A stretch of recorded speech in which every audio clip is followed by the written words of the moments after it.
Hoje a gente vai falar um pouco sobre bagagens. Algumas bagagens que a gente carrega ao decorrer da nossa vida e que talvez a gente não precisaria carregá-las. Existem algumas pessoas que gostam de bagagem, que acham que precisam demais delas.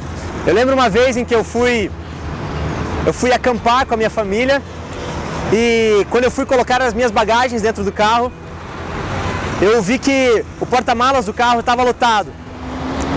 E para passar apenas um dia num acampamento, a gente tinha levado muitas bagagens para apenas 5 pessoas.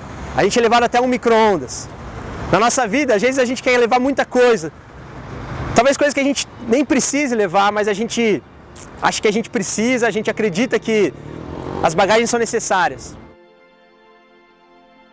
No texto de Colossenses 3, 5, a Bíblia diz assim: assim façam morrer tudo o que pertence à natureza terrena de vocês: imoralidade sexual, impureza, paixão, desejos maus e a ganância, que é a idolatria.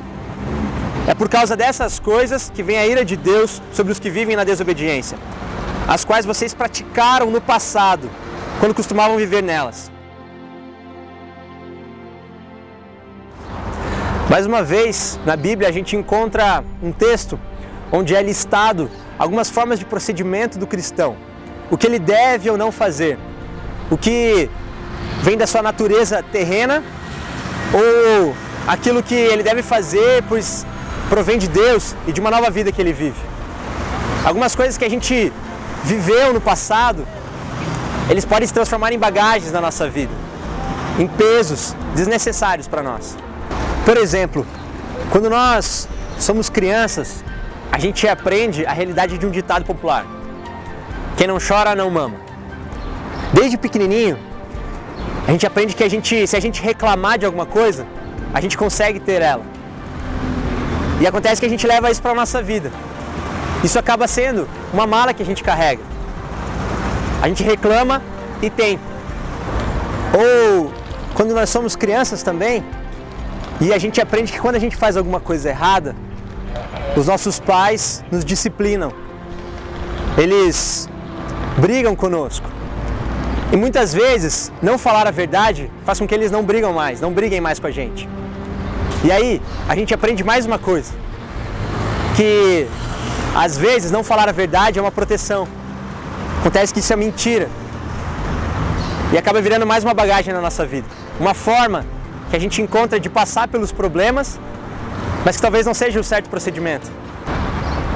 Desde pequeno, quando eu ia no jogo de futebol, eu aprendi que falar palavrões era legal. Xingar a mãe de alguém, ou xingar alguém mesmo, naquele ambiente era algo que fazia parte daquilo. E que para eu torcer para o meu time, eu consequentemente precisava usar essas palavras.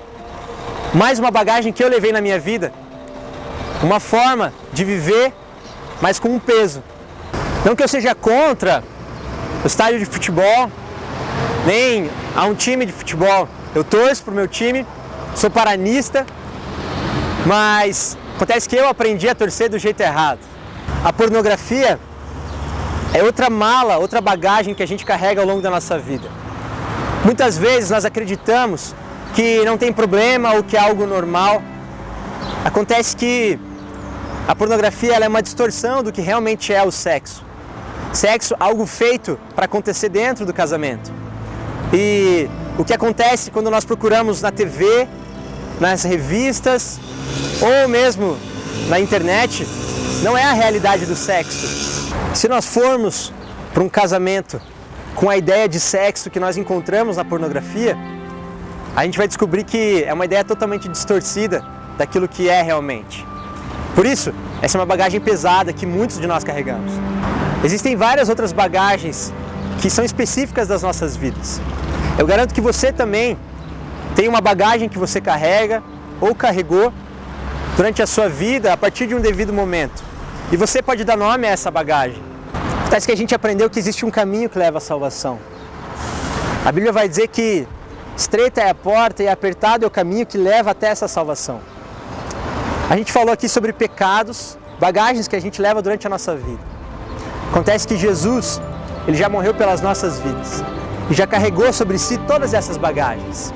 E quando a gente chega diante dessa porta, o que a gente tem que fazer é entregar tudo isso nas mãos dele. É reconhecer que a morte dele é suficiente para as nossas vidas. E aí sim, viver na liberdade em que Deus nos dá.